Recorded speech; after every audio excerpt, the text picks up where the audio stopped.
Hello student, स्वागत है आपका आईसीटी वर्चुअल क्लासेस में। मैं हूं कविता, आपकी बायो टीचर। उम्मीद करती हूं आप सभी अच्छे होंगे और स्वस्थ होंगे। तो क्लास कंटिन्यू करेंगे अपना चैप्टर जिसमें हम बात कर रहे थे बायोलॉजिकल क्लासिफिकेशन की। हम बात कर रहे थे वर्गीकरण के बारे में, क्लासिफिकेशन के बारे में। अभी तक हमने समझा है क्लासिफिकेशन क्या होता है, क्लासिफिकेशन की क्या आवश्यकताएं हमारे पास आती हैं, और हमारे पास क्लासिफिकेशन कितने आए हैं, कितने प्रकार के आए हैं, वो कौन सा क्लासिफिकेशन है जिसे आप पढ़ते हैं। तो अगर हम देखें, अभी तक हमने जो टॉपिक यहाँ पर देखे हैं, हमने कहा सबसे पहले टॉपिक्स में आपने क्या देखा, यहाँ पर टू किंगडम क्लासिफिकेशन आपके पास आया था जिसमें आपने प्लांटी एंड एनिमेलिया की बात की थी। फिर थ्री किंगडम क्लासिफिकेशन आया था जिसमें आपने प्लांटी, प्रोटिस्ट और एनिमेलिया की बात की थी। एंड एट लास्ट हमारे पास आया था फाइव किंगडम क्लासिफिकेशन जिसमें हमने मोनेरा, प्रोटिस्टा, फंजाई, प्लांटी और एनिमेलिया की हमने बातें की थी। ठीक है, हम देख रहे थे यहाँ पर जो फाइव किंगडम क्लासिफिकेशन है वो आर.एच. विटेकर ने दिया है। किस बेस पे उन्होंने दिया है, आपने कहा उन्होंने यहाँ पर थैलस का संगठन, यानी कि यहाँ पर थैलस का ऑर्गेनाइजेशन, कोशिका की संरचना यानी कि सेल का स्ट्रक्चर, पोषण का तरीका यानी कि न्यूट्रिशन के जो टाइप होते हैं, फाइलोजेनेटिक रिलेशनशिप और रिप्रोडक्शन के तरीके के आधार पर इन्होंने क्या किया है, फाइव किंगडम क्लासिफिकेशन को दिया है। हमने कहा कि यहाँ पर जो मेन, अगर हम क्या कहेंगे, मेजर जो यहाँ पर बेसिस देखें कि किस बेस पे, किस आधार पे उन्होंने वर्गीकरण किया था। उन्होंने कहा था कॉम्प्लेक्सिटी ऑफ सेल, सेल की संरचना या सेल की जटिलता या कोशिका की जटिलता के आधार पर मोनेरा यहाँ पर बना था। कॉम्प्लेक्सिटी ऑफ ऑर्गेनिज्म यानी कि जो यहाँ पे जंतु है, ऑर्गेनिज्म है, उनकी जटिलता के आधार पर आपने कहा कि यहाँ पर क्या बना है, प्रोटिस्टा बना है। मोनेरा के बाद आपके पास क्या आता है, प्रोटिस्टा आता है। एंड न्यूट्रिशन के बेसिस पे आपके पास यहाँ पर फंजाई, प्लांटी और एनिमेलिया जो किंगडम है वो बने हैं। अब हमने एक चार्ट यहाँ पे डिस्कस किया था जिसमें हमने पांचों किंगडम को देखा था और हमने यहाँ पर क्या किया था, इनमें तुलना की थी। यहाँ पर आपने क्या किया था, कंपैरिजन किया था और देखा था कि क्या क्या इनमें सिमिलैरिटी है, क्या क्या डिफरेंसेस यहाँ पर आते हैं। अगर सेल टाइप है तो किस प्रकार की सेल पाई जा रही है, जैसे कि आप छोटी क्लासेस में पढ़ते चले आते हैं कि सारे जो ऑर्गेनिज्म होते हैं वो सेल से मिलकर के बने होते हैं। डिफरेंस सिर्फ इतना है कि जो सेल है, सेल का जो स्ट्रक्चर है, सेल का जो कैरेक्टर है वो अलग अलग होगा हर किसी में, लेकिन बेसिक जो है वो क्या होती है, सेल होती है। आपने कहा सेल का टाइप किस प्रकार का है, सेल वॉल पाई जा रही है, अगर पाई जा रही है तो किस चीज़ से मिलकर के बनी है, न्यूक्लियर मेम्ब्रेन प्रेजेंट है या एब्सेंट है। ठीक है, बॉडी ऑर्गेनाइजेशन कैसे, सेलुलर टाइप का है, टिश्यू लेवल का है या ऑर्गन लेवल का है या फिर ऑर्गन सिस्टम लेवल का है। मोड ऑफ न्यूट्रिशन कैसे है, ऑटोट्रॉप है या हेटेरोट्रॉप है। ऑटोट्रॉप है तो कौन से, कीमो ऑटोट्रॉप है या फोटो ऑटोट्रॉप है। और अगर हेटेरोट्रॉप है तो आपने कहा कैसे है, आपने कहा पैरासिटिक है या फिर आपने कहा कि जिसमें आप क्या कहते हैं, अलग अलग प्रकार के आपने पढ़े थे पैरासिटिक में, एंडो पैरासाइट और एक्सो पैरासाइट आपने पढ़ा था। या फिर आपने कहा था कि कैसे होते हैं, इंसेक्टिवोर्स होते हैं या फिर आपने कहा था सैप्रोफिटिक होते हैं। सारे क्या आते हैं, हेटेरोट्रॉप के एग्जाम्पल आते हैं या फिर टाइप्स आते हैं। इसके बाद हमने किंगडम मोनेरा की बात की थी। हम स्टार्ट कर रहे थे, हर एक किंगडम को हम पढ़ रहे थे, तो हमने कहा किंगडम मोनेरा, प्रोटिस्ट और फंजाई को आपको इस चैप्टर में पढ़ना है। किंगडम प्लांटी और एनिमेलिया आपको सेपरेट चैप्टर में वहाँ पर पढ़ने हैं। मोनेरा में सबसे पहले एग्जाम्पल लेके चलते हैं। आपने कहा कि यहाँ पर बैक्टीरिया आते हैं, ठीक है, यूनिसेलुलर होते हैं, प्रोकैरियोट होते हैं, प्रिमिटिव सेल होते हैं। क्लियर है इतनी बातें। अब आपने कहा कि यहाँ पर क्या क्या इनके लक्षण आपने देखे थे। आपने कहा कि यहाँ पे क्योंकि प्रोकैरियोट है, न्यूक्लियर मेम्ब्रेन नहीं होगी, न्यूक्लियस नहीं होगा, तो जो डीएनए है वो क्या होता है, यहाँ पर अनुवांशिक जो सामग्री होती है वो कैसी होती है, नेकेड होती है। सर्कुलर डीएनए यहाँ पर पाए जाते हैं, जैसे कि आपने कहा कि ये क्या है, सर्कुलर, यहाँ पर क्या होगा, यहाँ पर आपने कहा ये सर्कुलर डीएनए इस प्रकार से होगा, ये सर्कुलर डीएनए इस प्रकार से होगा। इसके अलावा आपने कहा प्लाज्मिड होता है जो एक्स्ट्रा जेनेटिक मटेरियल होता है। ठीक है, क्लियर है इतनी बातें। इसके अलावा आपने और क्या चीजें समझी थी, आपने कहा था कि यहाँ पर क्या आता है, राइबोसोम, सरल क्रोमेटोफोर, साइटोप्लाज्म एकमात्र उपकोशिकीय अंग है। राइबोसोम 70S, आपने कहा जो राइबोसोम होते हैं वो दो प्रकार के होते हैं, 70S और 80S। 70S का मतलब होता है 50 और 30 में यूनिट डिवाइडेड होती है, और आपने कहा कि यहाँ पर क्या है, 70S टाइप का क्या होगा, यहाँ पर राइबोसोम होते हैं। इसके अलावा हमने कहा था माइटोकॉन्ड्रिया और प्लास्टिड, आपके पास दो चीजें आई थी, माइटोकॉन्ड्रिया और प्लास्टिड जो होते हैं, इनमें भी अगर हम यूकैरियोटिक सेल को देखें तो इनका जो माइटोकॉन्ड्रिया और प्लास्टिड होता है ये कैसा होता है, आपने कहा 70S टाइप का होता है। क्यों, क्योंकि एक टाइम पे ये क्या थे, ये प्रोकैरियोटिक सेल थे, एक सेपरेट सेल यहाँ पर थी। ठीक है, क्लियर इतनी बातें।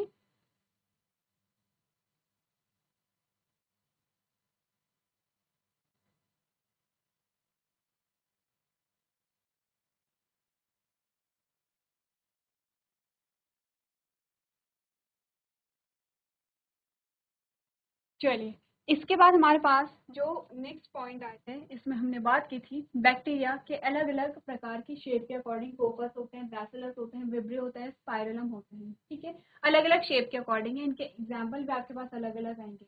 नेक्स्ट हमने यहाँ पर बात की है बैक्टीरियल सेल को हमने समझा था, जो बैक्टीरियल सेल है वो किस प्रकार से बनी है, जैसे कि हमने सेल एनवेलप की बात की थी, जिसमें आपने क्या बोला था कि जो सेल एनवेलप होगी वो क्या होगी, सबसे आउटर मेम्ब्रेन होगी जो ग्लाइकोकैलिक्स से मिलकर के बनी होती है, जो कि सॉफ्ट और रफ दोनों प्रकार की हो सकती है, सॉफ्ट है या रफ है, ठीक है। सेकंड हमने बोला, सेकंड नंबर पे सेल वॉल आती है, सेल वॉल जो होती है वो किस चीज से मिलकर के बनी है वो आपको यहाँ पर ध्यान रखना है। नेक्स्ट हमने कहा जो इंटरनल है वो सेल मेम्ब्रेन से यहाँ पर बनी होती है, तीनों मिलकर के सेल एनवेलप बनाएंगे। हमने यहाँ पर बात की है मेसोसोम की क्या क्या फंक्शन होते हैं, यहाँ पर रेस्पिरेटरी एंजाइम्स होते हैं, पिगमेंट प्रेजेंट होते हैं, सेल वॉल के फॉर्मेशन में क्या करते हैं, मदद करते हैं, और आपने कहा कि यहाँ पर क्या करते हैं, डिवीजन में भी हेल्प करते हैं। इसके अलावा हमने फ्लैजिला की बात की थी, ठीक है, ये फ्लैजिला होते हैं, पिलाई होते हैं। इसके अलावा हमने कहा था कि यहाँ पर क्या होता है, पॉलीराइबोसोम होते हैं। पॉलीराइबोसोम का क्या मतलब है, जब डीएनए में एक से ज्यादा राइबोसोम्स लगे होते हैं तो पॉलीराइबोसोम है, क्योंकि ये एक से ज्यादा प्रोटीन का फॉर्मेशन करेंगे, इट मीन्स कि एक से ज्यादा कैरेक्टर को क्या करेंगे, हैंडल यहाँ पर करेंगे। नेक्स्ट हमने बात की है यहाँ पर न्यूक्लियोइड की। न्यूक्लियोइड का एक ऐसा रीजन जहाँ पे न्यूक्लियस पाया जा रहा है, प्लाज्मा मेम्ब्रेन आपने पढ़ ली है, साइटोप्लाज्मा आप जानते हैं। तो यहाँ पर आपने बैक्टीरियल सेल को समझा था, अगर आप बैक्टीरियल सेल का डिटेल स्ट्रक्चर कर लेते हैं, जितना यहाँ पर हमने डिस्कस किया है, तो आप मोनेरा के काफी सारे कैरेक्टर को जान लेते हैं। हमने क्या कहा था कि आप किसी भी ग्रुप को पढ़ते हैं तो आप क्या कहते हैं, ग्रुप में से एक एग्जाम्पल ले लेंगे, उसकी स्टडी करेंगे, और अगर आप उसकी स्टडी अच्छे से कर रहे हैं इट मीन्स कि आप पूरे किंगडम की स्टडी कर रहे हैं, ठीक है। इसीलिए यहाँ पे क्लासिफिकेशन किया गया है, यही एक रीजन था कि जब आप मोनेरा को पढ़े तो आपको अलग अलग जो बैक्टीरिया हैं उनको ना पढ़ना पड़े, आपको एक ग्रुप बना करके दिया गया है, एक बैक्टीरिया पे स्टडी कीजिए, मैक्सिमम कैरेक्टर क्या होते हैं, सिमिलर वहां पर पाए जाते हैं, ठीक है। चलिए, अब हमने कहा था क्लासिफिकेशन क्या था मोनेरा का, जिसमें आर्की बैक्टीरिया आए थे और जिसमें क्या आए थे, यू बैक्टीरिया आए थे। तो आर्की बैक्टीरिया वो बैक्टीरिया थे जो एक्सट्रीम कंडीशन में पाए जाते हैं, यहाँ पे एक्सट्रीम टेम्परेचर है, एक्सट्रीम वहाँ पे क्या है, हाई है या लो है या सेलाइन है, जहाँ पर लाइफ पॉसिबल नहीं है वहाँ पर क्या पाए जाते हैं, आर्की बैक्टीरिया पाए जाते हैं। और इनकी जो सेल वॉल होती है वो नॉर्मल बैक्टीरिया से अलग होती है, जो कि इन्हें एक्सट्रीम कंडीशन में सरवाइव करने के लिए क्या करता है, यहाँ पर सपोर्ट करता है, ठीक है। कैसे होते हैं फोटो ऑटोट्रॉफ और कीमो ऑटोट्रॉफ, हमने कहा था यहाँ पर मोड्स ऑफ न्यूट्रिशन की बात आई थी, ठीक है। सेकेंड आते हैं यू बैक्टीरिया, जिसे आप क्या कहते हैं, ट्रू बैक्टीरिया कहते हैं। ये वो बैक्टीरिया हैं जो कि आपके चारों और आपके वातावरण में पाए जाते हैं, ठीक है। सेल वॉल किस चीज से मिलकर के बनी है, आगे आपके पास पेप्टिडोग्लाइकॉन से मिलकर के बनी है, फ्लैजिला की मदद से मूव यहाँ पर करते हैं। तो ये सारी चीजें हम देख चुके हैं। नेक्स्ट हमने साइनोबैक्टीरिया की बात की थी, आपने कहा इन्हें हम क्या कहते हैं, ब्लू ग्रीन एल्गी के नाम से जानते हैं, क्योंकि यहाँ पर क्या है, क्लोरोफिल होगा, इसीलिए क्या होंगे, ऑटोट्रॉफ यहाँ पर पाए जाते हैं, क्या एक्वेटिक होते हैं यहाँ पर, और कुछ आपके पास एग्जाम्पल आ जाते हैं इसके। चलिए, किंगडम प्रोटिस्टा के बारे में हमने बात की थी, हमने कहा था ये अभी भी यूनिसेलुलर है लेकिन यूकैरियोटिक है, यूकैरियोट्स है, क्योंकि यहाँ पर क्या है, अब न्यूक्लियर मेम्ब्रेन आ गई है, तो इसका मतलब कि न्यूक्लियस यहाँ पर विजिबल होगा, क्लियर होगा, क्लियर है। एक कोशिकीय अभी भी एक कोशिकीय है, कहाँ पर पाए जाते हैं, आपने कहा कि जो मॉइस्ट वाली जगह है, पानी वाली जगह है, ये वहां पर पाए जाते हैं। अब क्लासिफिकेशन हम पढ़ रहे थे, जिसमें हमने कहा था कि क्लासिफिकेशन ऑफ प्रोटिस्टा, इसका एक क्लासिफिकेशन आया था जिसमें प्रोटोजोआ की हमने बात की थी, और हमने कहा था जो प्रोटोजोआ होते हैं वो अलग अलग प्रकार के होते हैं, कौन कौन से, अमीबॉइड प्रोटोजोआ जिसमें अमीबा एग्जाम्पल है, जिसमें आपने बाइनरी फिजन भी आप पढ़ते हैं, ठीक है, जो कि क्या है, एसेक्सुअल रिप्रोडक्शन का एक टाइप है। तो फ्लैजिलेटेड प्रोटोजोन्स जिसमें आपके पास यूग्लिना आता है, ठीक है। तीसरा ये इमेजेस को हमने देखा था। तीसरा हमने कहा था सीलिएटेड प्रोटोजोन्स जिसमें पैरामीशियम आता है, स्पोरोजोन्स है जिसमें हमने क्या लिखा है, यहाँ पर प्लाज्मोडियम को एग्जाम्पल यहाँ पर देखा है, ये आपके पास इमेजेस आती हैं, ठीक है। इसके अलावा हमने क्राइसोफाइट्स क्या होते हैं उसके बारे में, डाइन फ्लैजिलेट्स के बारे में पढ़ा है, यूग्लिनाइट्स के बारे में हमने पढ़ा है, स्लिम मोल्ड्स के बारे में आपने यहाँ पर पढ़ा है। इतनी बात अगर क्लियर है, स्लिम मोड्स के बारे में एक बार पढ़ लेते हैं, क्या होते हैं स्लिम मोड्स। आपने कहा they are saprophytic protist and feed on a decaying twigs and leaves. आपने कहा कि स्लिम मोड्स जो होते हैं वो सैप्रोफिटिक होते हैं। सैप्रोफिटिक का मतलब आप समझते हैं, आपने कहा कि जो अपने भोजन के लिए, अपने न्यूट्रिशन के लिए किसी डेड ऑर्गेनिज्म या किसी जो सड़ने गड़ने वाली चीजें हैं उन पर निर्भर रहते हैं। तो आपने कहा कि ये क्या होते हैं, सैप्रोफाइटिक प्रोटिस्ट हैं और सड़ने वाली टहनियों और पत्तियों को खाते हैं।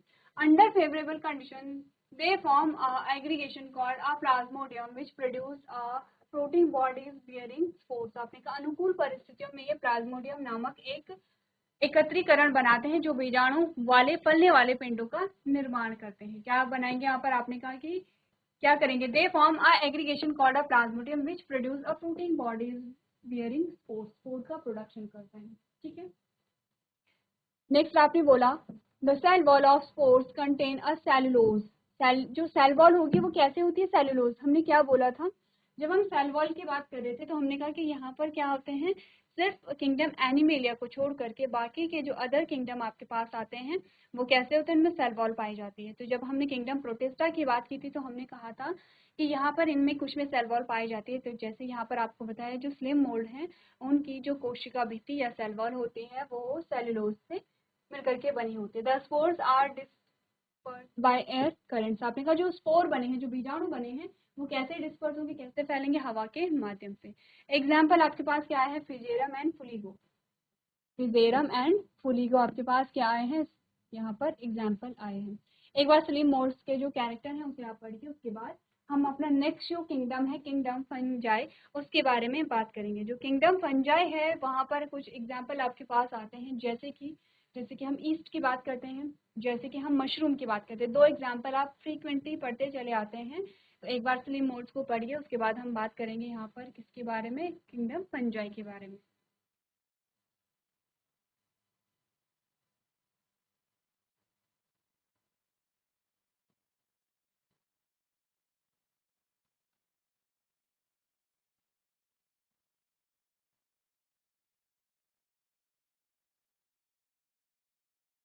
चलिए, तो नेक्स्ट हमारे पास किंगडम आता है, that is kingdom fungi. Kingdom fungi के बारे में कुछ बेसिक से जो कैरेक्टर हमारे पास आते हैं उसके बारे में हम बात कर लेते हैं। किंगडम फंजाई जिसे आप क्या कहते हैं? कवक के नाम से भी जानते हैं। क्या होगा? कवक। ठीक है, जो कवक है अगर उसके बेसिक से फंक्शन हम देखें, हमने कहा कुछ ऐसे कैरेक्टर होते हैं जैसे ये प्लांट जैसे लगते हैं, जैसे कि ये मिट्टी में उगते हैं। आपने देखा होगा जो कवक होते हैं, जैसे एग्जाम्पल हम लेते हैं मशरूम का एग्जाम्पल हम लेते हैं। आपने कहा ये क्या करते हैं? मिट्टी में उगते हैं और इस वजह से हम क्या कहते हैं, क्योंकि ये मिट्टी में उग रहे हैं तो हम इनका जो रिलेशन है वो प्लांट से पहले मानते थे। ऐसा देखा गया है कि इनके जो कैरेक्टर हैं वो प्लांट जैसे हैं, लेकिन इनमें एक मेजर डिफरेंस क्या था? ये कैसे थे? आपने कहा कलरलेस थे। कैसे थे? कलरलेस थे, या फिर हम कह सकते हैं कि इनमें जो हरित लवक था वो अनुपस्थित था।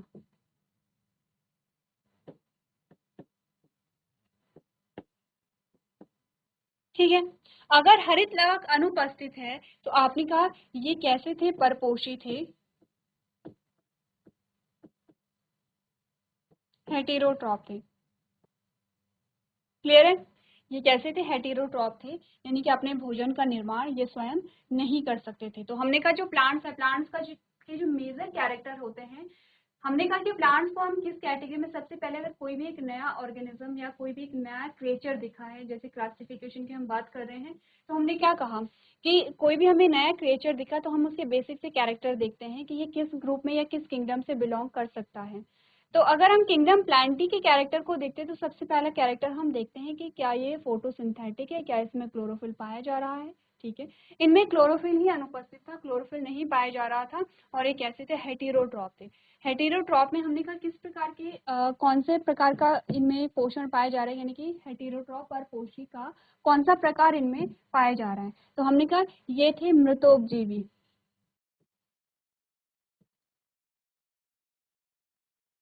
मृतोपजीवी का क्या मतलब है? कि ये अपने भोजन के लिए किसी मृत पदार्थ पर निर्भर है। इसका क्या मतलब है? कि अपने भोजन के लिए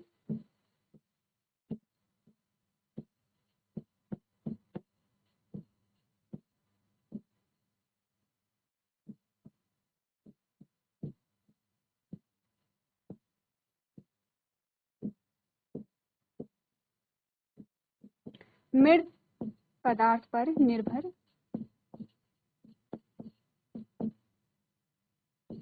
रहते हैं।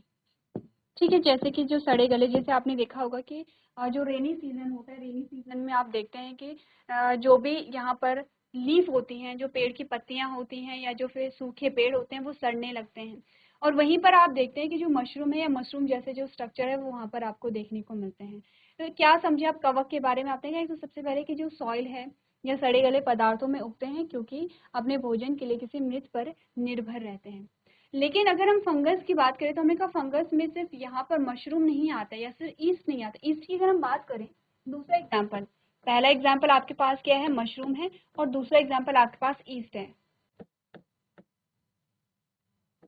ईस्ट है, आपने कहा ईस्ट का मतलब ये नहीं है कि हम किसी एक कवक की बात करें, ईस्ट एक ग्रुप है। ईस्ट के अंदर बहुत सारे अलग अलग प्रकार के ईस्ट आपको मिलेंगे, ठीक है। जैसे कि एक प्रकार का ईस्ट है जिसे आप पढ़ते हैं सैकेरोमाइसिस सर्विसियाई। ये जो ईस्ट हमारा होता है इसे आप पढ़ते हैं फर्मेंटेशन की जो प्रोसेस होती है, वहां पर हम पढ़ते थे कि यहाँ पर फर्मेंटेशन में क्या हो रहा है, ईस्ट यहाँ पर इंपॉर्टेंट रोल प्ले कर रहे हैं। जब हम बात कर रहे थे किसके बारे में, रेस्पिरेशन के बारे में।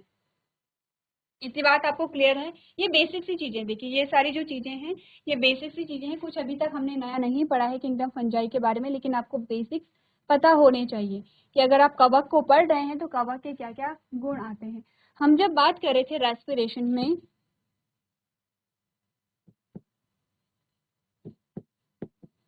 तो आपने का जो रेस्पिरेशन होता है वो दो प्रकार के रेस्पिरेशन की हम बात करते थे, एरोबिक एंड एनारोबिक, वाइवियर और वाइवियर, ठीक है। एरोबिक का मतलब होता है जिसमें ऑक्सीजन प्रेजेंट है, ठीक है। और जब ऑक्सीजन प्रेजेंट होती थी तो आपने कहा कि क्या क्या चीजें बन रही हैं, एटीपी का फॉर्मेशन यानी कि एनर्जी यहाँ पर बन रही है, ठीक है। प्लस आपने क्या बोला यहाँ पर, CO2 प्लस आपने बोला H2O रिलीज हुआ, ठीक है। एक प्रकार का तो रेस्पिरेशन ये है। दूसरा जो रेस्पिरेशन है, ये हम ह्यूमन की बात करें, ठीक है। दूसरा जो रेस्पिरेशन है वो अवायवीय प्रकार का है। अब अवायवीय प्रकार के दो प्रकार के रेस्पिरेशन आपके पास आते हैं, जैसे कि हमने कहा ये रेस्पिरेशन है और ये कैसा है, ऑक्सीजन की अनुपस्थिति में है, तो आपने कहा इसमें एटीपी भी बनेगी, ठीक है। प्लस इसमें क्या होगा, लैक्टिक एसिड का फॉर्मेशन होगा, ठीक है। दूसरे प्रकार का है। तीसरे प्रकार का जो रेस्पिरेशन था, इसमें आपने का ऑक्सीजन के एब्सेंस में बन रहा है, इसमें एटीपी बनी, प्लस इसमें CO2 बना, प्लस इसमें क्या बना यहाँ पर आपने का अल्कोहल। अब ये जो ऊपर की जो दो चीजें हैं वो हम हटा लेंगे क्योंकि हमारे काम का भी क्या है, थर्ड टाइप का जो रेस्पिरेशन है वो आता है। रेस्पिरेशन भी हटा लेते हैं टॉपिक, और रेस्पिरेशन की जगह हम क्या लिखते हैं यहाँ पर, हमने कहा जो ईस्ट था जब इसने क्या किया, शुगर या कार्बोहाइड्रेट को क्या किया यहाँ पर अपने भोजन के रूप में इस्तेमाल किया, तब क्या हुआ, आपने कहा जब ईस्ट ने शुगर या कार्बोहाइड्रेट को खाया या उसका निम्नीकरण किया या उसका ब्रेक डाउन किया, तो एक तो क्या हुआ यहाँ पे एनर्जी रिलीज हुई होगी, लेकिन सेकेंड आपने क्या कि CO2 रिलीज होगा और यहाँ पर क्या बनेगा, अल्कोहल का फॉर्मेशन होता है, ठीक है। क्लियर है?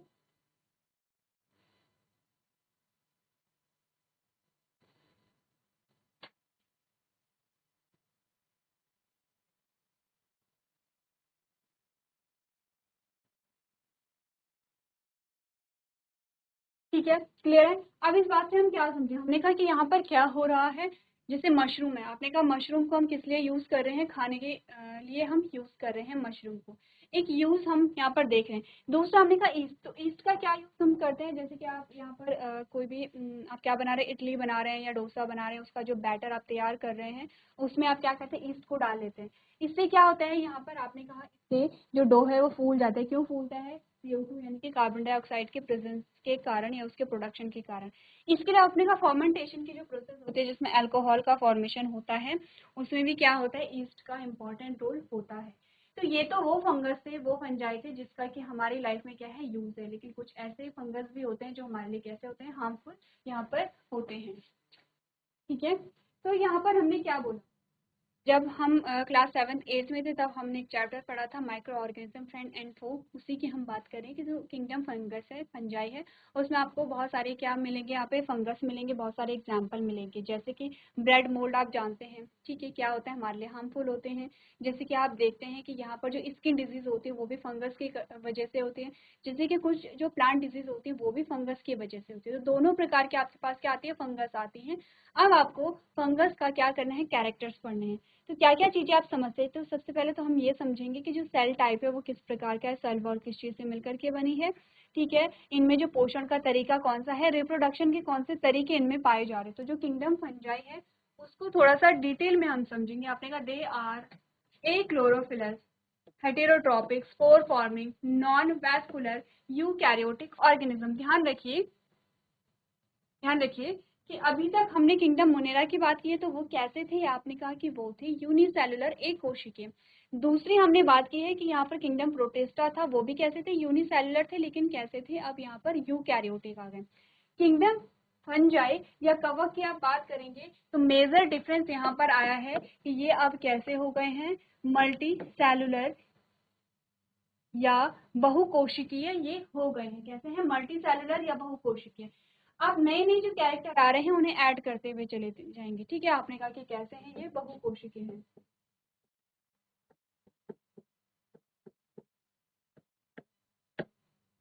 ठीक है। यूकैरियोट तो आप जानते हैं कि यूकैरियोटिक होंगे यहाँ पर, ठीक है, क्योंकि यूकैरियोट वाला जो कैरेक्टर है वो किंगडम प्रोटिस्टा से आ गया है। तो आपको पहली लाइन में बहुत सारे कैरेक्टर बताए गए हैं कि ये एक क्लोरोफिलस है, इसका मतलब क्या है कि इनमें हरित लवक नहीं पाया जाता है। पहला हेटेरोट्रॉपिक है, यानी कि कैसे हैं, यहाँ पर परपोषी है। तीसरा कह रहा है बीजाणु बनाने वाले होते हैं, स्पोर का फॉर्मेशन होता है, जिनका क्या कार्य है, रिप्रोडक्शन में ये मदद करते हैं। जब हम रिप्रोडक्शन पढ़ेंगे किंगडम फंजाई में तब आप इनको समझेंगे। गैर वैस्कुलर यूकैरियोटिक जीव है। गैर वैस्कुलर का मतलब होता है कि अभी तक इनमें क्या है, वैस्कुलर टिश्यू नहीं आए हैं, ठीक है, क्योंकि आप यहाँ पर पढ़ चुके हैं एनाटमी और आपने यहाँ पर मॉर्फोलॉजी पढ़ी है, दोनों चीजें आपने पढ़ी है प्लांट के बारे में। अब आप समझते हैं वैस्कुलर टिश्यू का क्या मतलब है। अगर मैं आपको एक वर्ड यहाँ पर कह रही हूँ, क्योंकि आपका जो पिछला चैप्टर था वो क्या था, यही था जिसमें आपने एक शब्द पढ़ा था, वैस्कुलर टिश्यू।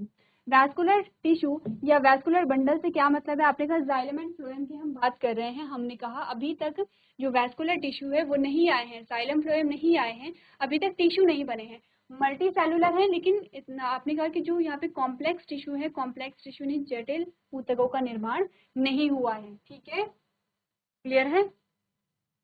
चलिए नेक्स्ट हमने बोला cell wall is made up of chitin और a fungal cellulose.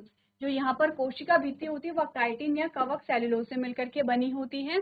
Food reserve food is glycogen. जो भोजन का संचय होता है वो ग्लाइकोजन के रूप में यहाँ पर होता है, ठीक है। नेक्स्ट हमने बोला modes of nutrition is saprophytic, parasitic और सिम्बायोटिक। आपने बोला क्या क्या पोषण के तरीके, मृतोपजीवी हो सकते हैं, परजीवी भी हो सकते हैं, किसी दूसरे पर किसी लिविंग पे निर्भर हो सकते हैं, या सहजीवी भी हो सकते हैं, ये किसी के साथ क्या कर सकते हैं, ये एसोसिएशन में रह सकते हैं। रिप्रोडक्शन में भी वेजिटेटिव हो सकता है, फ्रेगमेंटेशन, फिजन और बर्डिंग के थ्रू हो सकता है, एसेक्सुअल हो सकते हैं जिसमें कोनिडिया, स्पोरोन स्पोरेंजियोस्पोर और जूस्पोर, और ए sexual reproduction by oospore, ascospore and basidiospore. आपने बोला कि जो प्रजनन का तरीका है वो वानस्पतिक हो सकता है, जिसमें विखंडन के द्वारा या फिर नवोदित के द्वारा हो सकता है। अलैंगिक आपने कहा कोनिडिया, स्पोरेंजियोस्पोर्स या जूस्पोर्स या एस्पोर्स या एस्कोस्पोर्स और बेसिडियोस्पोर्स द्वारा क्या हो सकता है, यहाँ पर जो लैंगिक जनन है वो हो सकता है। ये बेसिक से कैरेक्टर हमारे पास आते हैं। अब हम क्या करेंगे, यहाँ पर आपको अलग अलग प्रकार के फंगस दिखाए गए हैं, अलग अलग प्रकार के आपके पास ग्रुप आते हैं, जैसे कि एस्कोमाइसिड्स हैं, जैसे कि फाइकोमाइसिड्स है, ड्यूटेरोमाइसिड्स हैं, बेसिडियोमाइसिड्स हैं। चार प्रकार के आपके पास क्या आते हैं, यहाँ पर ग्रुप आते हैं फंगस के, और चारों के बारे में हमें क्या करना है, डिटेल में समझना है। देखें इनमें इनकी संरचना कैसी होती है, इनमें पोषण कैसे होता है, रिप्रोडक्शन कैसे होता है। जैसे सबसे पहले फाइकोमाइसिड्स हमारे पास आएगा, फिर एस्कोमाइसिड्स हैं, बेसिडियोमाइसिड्स हैं, ड्यूटेरोमाइसिड्स हैं, ठीक है। इन चारों के बारे में डिटेल स्टडी हमें करनी है, और अगर आपने चारों को अच्छे से समझा है तो किंगडम फंजाई को आप अच्छे से यहाँ पर समझ जाएंगे। आपको करना क्या है, जो फंगस के बारे में जो बेसिक चीज़ें हैं जो हमने डिस्कस की हैं, आप उतनी चीज़ों को क्लियर कर लेंगे। अगर वो क्लियर है तो आगे की चीज़ें फिर आप लोग ईजिली क्या करके समझ पाएंगे। तो आज के सेशन में हम इतना ही करेंगे। आप लोग एक बार जो भी चीज़ें हमने पढ़ी हैं वो रिवाइज करते रहेंगे। तो अभी तक क्लास में बने रहने के लिए आपका धन्यवाद।